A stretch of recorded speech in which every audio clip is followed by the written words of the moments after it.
8월 10일 화요일 새벽 기도회를 시작하겠습니다. 오늘 저희에게 주신 본문 말씀은 예레미야 46장 1절에서 12절 말씀입니다. 같이 교독하도록 하겠습니다. 이것은 이방 민족들에게 전하라고 예언자 예레미야에게 주신 주님의 말씀이다. 이것은 이집트에게 한 말씀으로서 요시아의 아들 요야김이 유다 왕이 되어 다스린 지 4년째가 되던 해에 유프라테스 강 근처의 갈그미스까지 원정을 갔다가 바벨로니아의 왕 느부갓네살에게 격파된 이집트 왕 바로 누고의 군대를 두고 하신 말씀이다. 이집트 장교들이 외친다. 크고 작은 방패들로 무장하고 싸움터로 나가거라. 말에 안장을 얹고 올라타거라. 투구를 쓰고 대열을 정돈하거라. 창을 날카롭게 갈고 갑옷을 입어라. 주님께서 말씀하신다. 내가 보고 있는 것이 무엇이냐? 그들이 모두 놀라서 뒤로 도망하고 있구나. 그들의 용사들마저도 격파되어 겁에 질려서 뒤도 돌아보지 않고 정신없이 도망한다. 발이 빠른 사람도 달아나지 못하고 용사도 도망하지 못한다. 그들은 저 북녘 유프라테스 강가에서 비틀거리다가 쓰러져 죽는다. 나일 강물처럼 불어오르는 저것이 무엇이냐? 범람하는 강물처럼 불어오르는 저것이 무엇이냐? 이집트가 나일 강물처럼 불어올랐다. 범람하는 강물처럼 불어올랐다. 이집트는 외쳤다. 내가 강물처럼 불어올라서 온 땅을 덮고 여러 성읍과 그 주민을 멸망시키겠다. 말들아 달려라. 병거들아 돌격하여라. 용사들아 진격하여라. 에티오피아의 군대와 리비아의 군대도 방패를 들고 진격하여라. 리디아의 군대도 활을 당기며 진격하여라. 오늘은 만군의 주 하나님께서 원수들에게 복수하시는 날이다. 오늘은 주님께서 원수를 갚으시는 날이다. 주님의 칼이 그들을 삼켜서 배부를 것이며 그들의 피로 흠뻑 젖을 것이다. 오늘은 만군의 주 하나님께서 북녘 땅 유프라테스 강가로 오셔서 희생 제물을 잡으시는 날이다. 저녁달 이집트야, 길르앗 산지로 올라가서 유황을 가져오너라. 내가 아무리 많은 약을 써보아도 너에게는 백약이 무효다. 너희 병은 나을 병이 아니다. 이제는 너희 수치스러운 소문이 세계 만민에게 퍼졌고 너희 용사들마저 서로 부딪혀 함께 쓰러져 죽었으므로 너의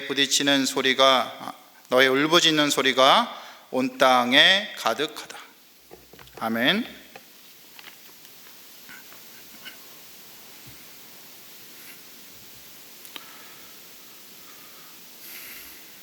미국 자동차 산업의 미래는 전기차입니다.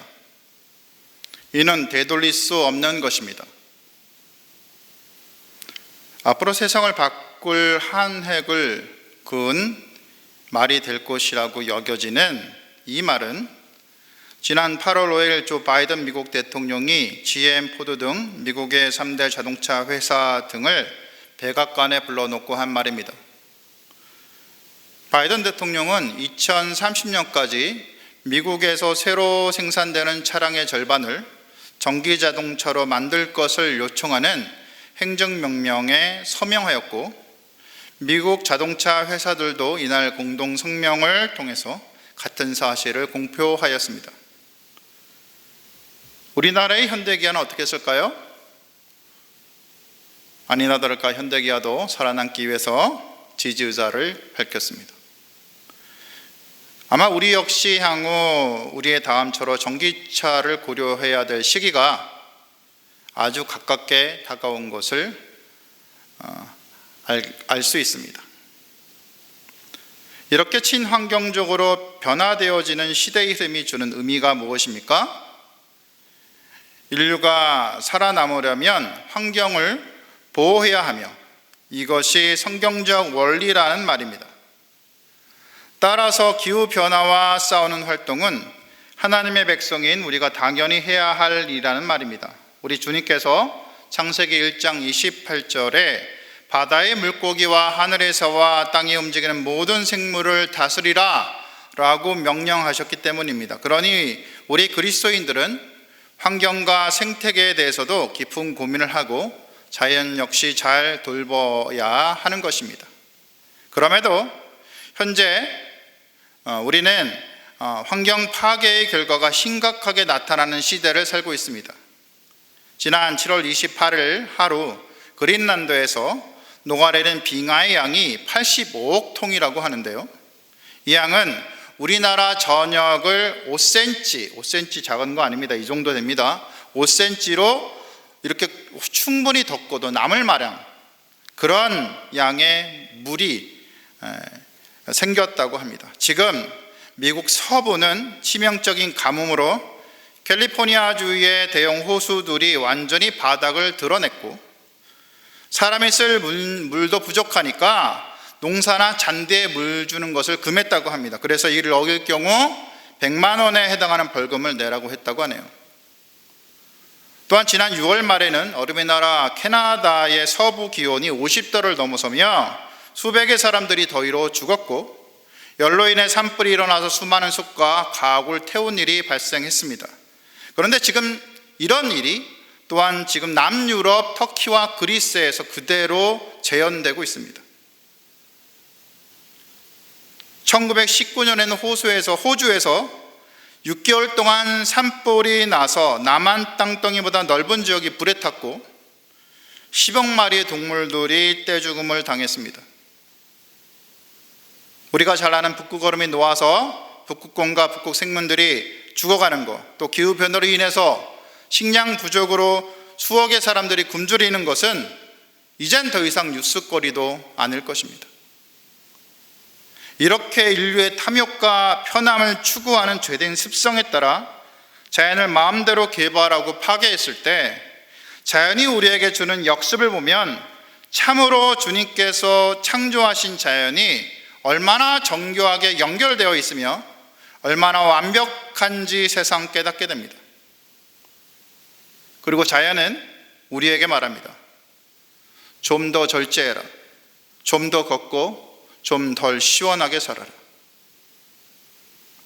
그런데 우리가 이것을 알면서도 실천하는 것이 어디 쉽습니까? 창피하지만 우선 저부터도 찜통더위에 못 견디면 에어컨부터 켜는 것이 사실입니다. 가끔은 초딩딸에게 한마디 듣고 에어컨을 끄게 되죠. 이게 제 수준이란 말입니다. 물론 안 그런 분들도 있으리라 믿지만 우리 대부분은 아이들의 세상을 지켜주는 것이 그래도 지금은 살만한 현재를 살아가는 우리가 할 일임에도 불구하고 창피하게도 그런 생각조차 못하고 사는 것이 사실인 것입니다. 그러니 이제부터라도 조금은 바꾸자는 말입니다. 친환경 정책을 지지하고 그런 정책에 우리의 표를 행사하고 또한 세상을 움직이는 권력들이 주님의 손 아래 있음을 분명히 알고 그들이 더 바른 정책을 행하도록 기도하자는 말입니다. 디모데전서 2장에서 바울은 제자 디모데에게 이렇게 말합니다. 그러므로 내가 첫째로 권하노니 모든 사람을 위하여 간구와 기도와 도구와 감사를 하되 임금들과 높은 지위에 있는 모든 사람을 위하여 하라. 이는 우리가 모든 경건과 단정함으로 고요하고 평안한 생활을 하려 함이라. 이것이 우리 구주 하나님 앞에 선하고 받으실 만한 것이라. 바울의 말처럼 지도자들이 세상을 바르게 이끌어가도록 기도로 싸우는 것이 다름 아닌 우리의 역할입니다. 세상은 눈에 보이는 혈과 육만의 싸움이 아니라 하나님을 대항해서 세상을 파멸로 이끌어가는 악한 세력, 즉 통치자들과 권력들과 이 어둠의 세상 주관자들과 하늘에 있는 악의 영들을 상대하여 우리가 기도로 싸워야 하는 곳이기 때문입니다. 선지자 예레미야도 예레미야 29장에서 이렇게 말합니다. 너희는 내가 사로잡혀 가게 한 그 성읍의 평안을 구하고 그를 위하여 여호와께 기도하라. 이는 그 성읍이 평안함으로 너희도 평안할 것입니다. 여기서 성읍이 무엇입니까? 물론 바벨론이지요. 이 도시의 평안을 구하는 것은 무엇을 말하는 것입니까? 비록 이스라엘의 입장에서 바벨론은 원수의 나라이지만 그 나라 바벨론과 그 왕 느부갓네살의 평안을 구하라는 말입니다. 왜 기도해야 합니까? 바로 이 느부갓네살을 하나님께서 세우셨고 그를 사용하셔서 세상에 하나님의 공의를 이루시기 때문입니다. 그러니 하나님께서 좀 더 그를 잘 사용하셔서 이스라엘 백성들에게 평안을 주도록 기도하라는 말입니다. 이렇게 권력자를 움직이는 것은 하나님이시고 그런 하나님께서 일하시게 하는 것은 우리의 기도라는 말입니다. 이것은 지금 이 시기 현대를 살아가는 지금도 변함없이 적용되는 진리라는 말입니다.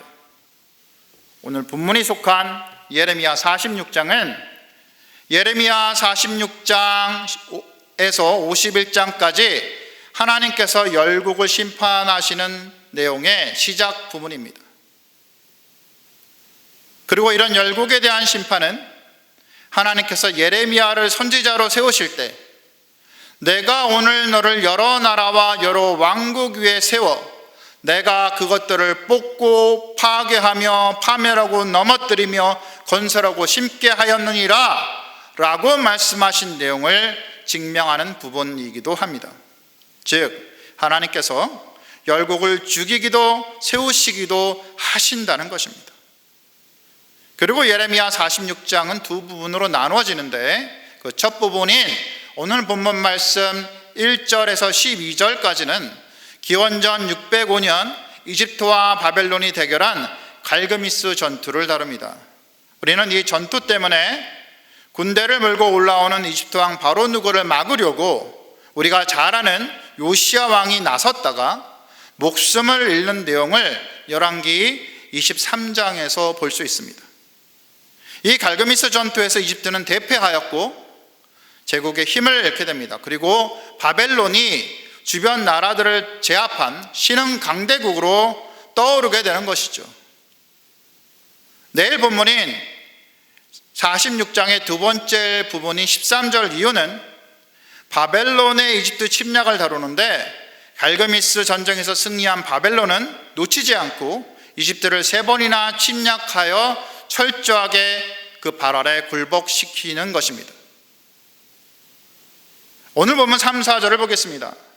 전쟁에 나선 이집트 장군의 외침을 생생하게 묘사하는 말입니다. 이 장면은 우리가 영화에서 전쟁 장면을 볼 때 지위가 높은 장교가 전쟁 시작 전에 군대 앞에서 막 소리를 질러서 군대를 향하여 외치는 것을 상상하시면 됩니다. 제가 한번 해보겠습니다. Get ready, buckle and shield and move forward to battle. Harness the horses, mount your horsemen. Fall in line, helmets on, burnish the lances, don your armor. 좀 느낌이 납니까? 이 본문은 이렇게 역동감 있고 생생하게 읽어야 된다는 것이죠. 제가 읽은 영어 본문은 유대인들이 사용하는 히브리 성경 타낙의 영어판인데 히브리 원어에 맞게 잘 번역한 성경입니다. 번역하면 방패들을 세워라, 진격하라, 말에 오르라, 갑옷을 단단히 하고 창을 준비하라 하고 외치는 소리란 말입니다. 이렇게 준비해서 나갔지만 이집트는 전쟁에서 철저하게 패하고 맙니다. 5절은 하나님께서 심판을 행하시며 감히 하나님의 권위에 도전하여 죄를 지은 열방의 제국 이집트의 패배를 말씀하시는 내용이 나옵니다. 주님은 이렇게 말씀하십니다. 내가 보고 있는 것이 무엇이냐? 모두 놀라서 뒤로 도망하고 있구나. 용사들마저도 격파되어 겁에 질려서 뒤도 돌아보지 않고 정신없이 도망하지 않느냐? 발이 빠른 사람도 달아나지 못하고 용사도 도망하지 못하고 그들은 저 북녘 유프라테스 강가에서 비틀거리다가 쓰러져 죽어버리는구나. 이집트는 오늘 본문 8에서 9절에서 자신들의 전쟁을 나갈 때 싸울 것을 확신하며 이렇게 얘기합니다. 내가 강물처럼 불어올라서 온 땅을 덮고 여러 성읍과 주민을 멸망시키겠다. 말들아 달려라, 병거들아 돌곡하여라, 용사들아 진격하여라. 에디오파의 군대와 리바의 군대도 방패를 들고 진격하여라. 리디아의 군대도 활을 당기며 진격하여라. 이렇게 외치는 그들의 의도가 무엇입니까? 자신들이 나일 강물이 범람해서 주변 온 땅을 덮듯이 그 일어난 군대로 승리할 것을 확신하고 외치며 진격할 것이란 말이죠. 또 에티오피아, 리비아, 리디아의 용맹하고 강한 군사들을 돈으로 다 샀으니 이런 군대가 다 갔을 때 자신들이 분명히 반드시 승리할 것이라는 것이죠.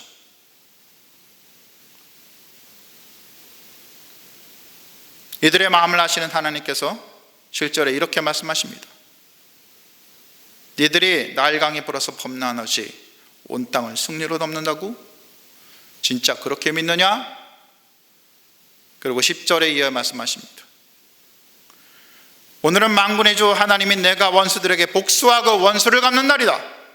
내 칼이 그들을 삼켜서 배부를 것이며 그들의 피로 흠뻑 젖을 것이다. 오늘은 만군의 주 하나님이 내가 북녘 땅 유프라데스 강가에서 희생 제물을 잡는 날이란 말이다. 그러니 이집트야, 이들은 스스로의 힘을 믿고 마치 이들이 반드시 승리할 것처럼 전쟁에 나섰지만 오늘은 나 여호와가 온 땅의 주인인 것을 선포할 것이다. 내가 바로 온 땅의 나라와 왕들을 뽑고 파괴하며 파멸하고 넘어뜨리며 건설하고 심는 자란 말이다.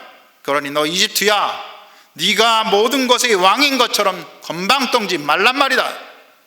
마치 네 힘이 모든 것을 제어하는 양 그만 거들먹거리란 말이다. 오늘은 내가 기필코 너를 잡아서 내가 너의 통치자임을 알리는 영광의 제사를 받을 것이다.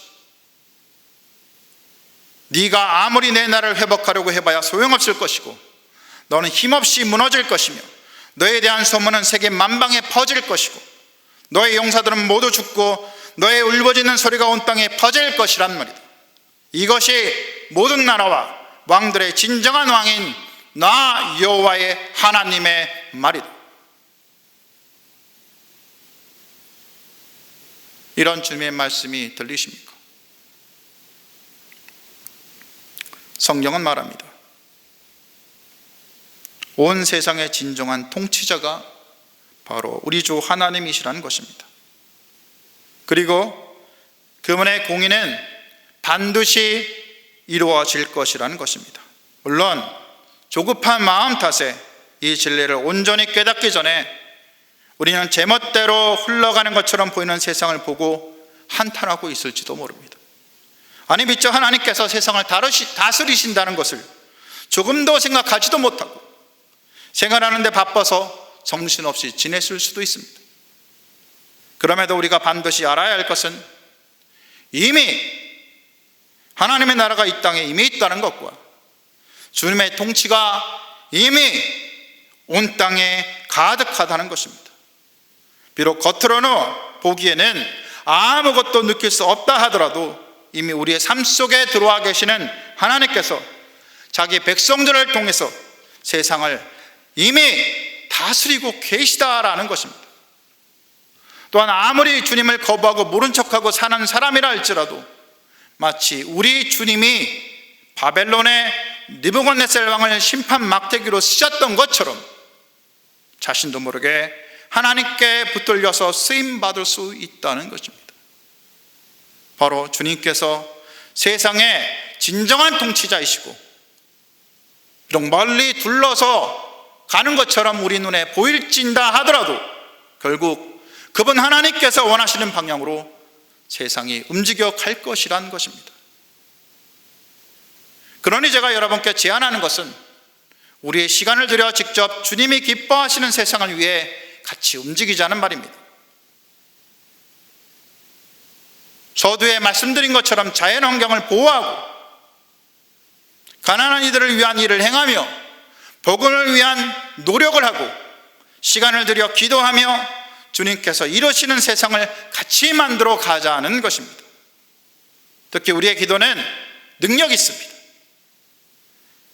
행하며 기도하면 가장 좋지만 우리는 분명히 기도로 하나님께서 행하시는 세상의 경영에 참여할 수 있으며 또한 인류가 겪을 많은 문제들을 해결할 수 있습니다. 기도는 하나님의 능력을 하늘에서 이 땅으로 세상을 덮는 굉장히 실제적인 것이기 때문입니다. 이 사실을 믿으십니까? 여러분 믿으십니까? 이 말씀을 듣는 모든 분들이 여러분의 삶을 통해서 행하며 기도하며 주님과 진정한 동역을 하는 그 삶을 살아가는 분들이 다 되시기를 주님의 이름으로 축복하고 기도하겠습니다. 기도 제목을 말씀드리겠습니다. 오늘 말씀을 기억하면서 기도하겠습니다. 비록 참 우리가 사는 세상이 어렵고 힘들다 할지라도, 그 속에서 우리가 살아간다 할지라도 우리가 주님에 대한 믿음으로 주님과 동역하는 그 삶을 행하며 기도하며 하나님과 진정 동역하는 그런 믿음의 사람이 다 될 수 있도록 기도하시기 바랍니다. 교회가 이 어려운 시기에 하나님을 제대로 바라보면서 바른 길을 걸어갈 수 있도록 교회의 진정한 머리이신 예수님께 모든 것을 의탁하며 믿음의 길을 담대하게 걸어가는 우리 교회가 될 수 있도록, 예배가 세워지고 목장이 지켜지고 세워지도록 기도해 주시기 바랍니다. 마지막으로 코로나로 어려운 시기 믿음의 뿌리가 송두리째 흔들리는 분들이 있다면 주님을 끝까지 붙잡을 수 있도록,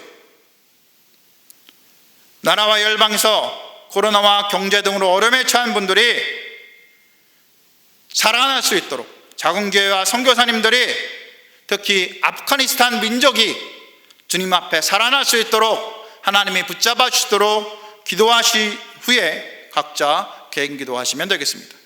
기도하시겠습니다.